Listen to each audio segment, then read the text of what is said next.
क्षत्रिय समाज को अपमानित करने का काम भाजपा के केंद्रीय मंत्री थे जो राजकोट पार्लियामेंट से चुनाव लड़ रहे हैं, पुरुषोत्तम भाई रूपाला।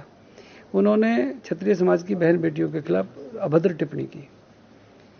जिस देश को आज़ाद कराने के लिए जिस देश में क्षत्रियों ने अंग्रेजों से लड़ाइयाँ लड़ी, मुगलों के खिलाफ हजारों लाखों लोग शहीद कर दिए, इस देश को एक करने के लिए अपनी 565 रियासतों को देश की एकता अखंडता के लिए कुर्बान कर दिया।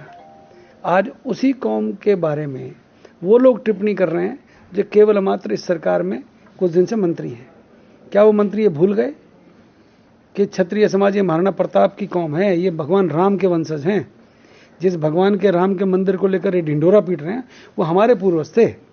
पुरुषोत्तम रूपाला के खानदान में से कितने शहीद हुए बता दे। वो पुरुषोत्तम रूपाला बता दें कि उन्होंने कहां कहां शरारत दी।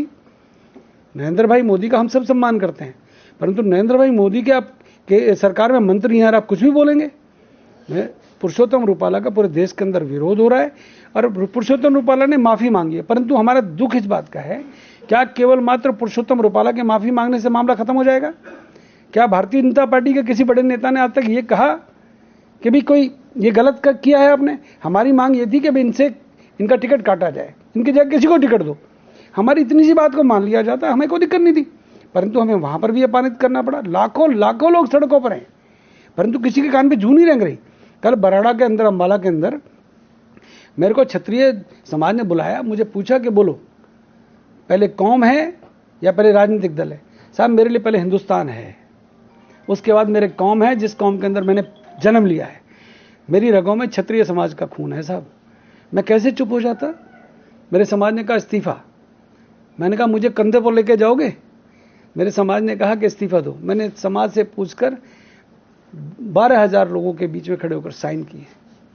मैंने बहुत सोच समझ कर निर्णय लिया है, क्योंकि जिस संगठन के अंदर 34 वर्षों से मैं सोना बीजेपी युवा मोर्चा के अध्यक्ष से लेके अब तक मैं प्रभारी रहा, प्रवक्ता रहा, मैं कोऑर्डिनेटर रहा, मैं जिले का महामंत्री रहा भूपेंद्र यादव के साथ, मैं सुभाष बराड़ा के साथ प्रदेश उपाध्यक्ष रहा, मैं प्रदीप जैन के साथ प्रदेश मंत्री रहा।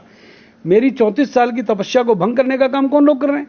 आज जिस कौम ने सबसे अधिक वोट भारतीय जनता पार्टी के डब्बों में डाले, आज वही भारतीय जनता पार्टी के नेता हमको अपमानित करेंगे। इन चीजों से दुखी होकर मैंने इस्तीफा दिया है।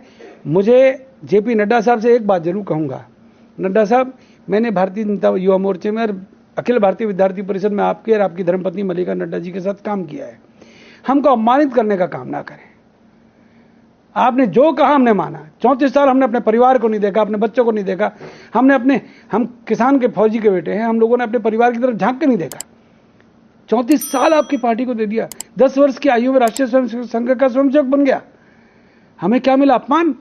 अब अपमान बर्दाश्त नहीं होता साहब।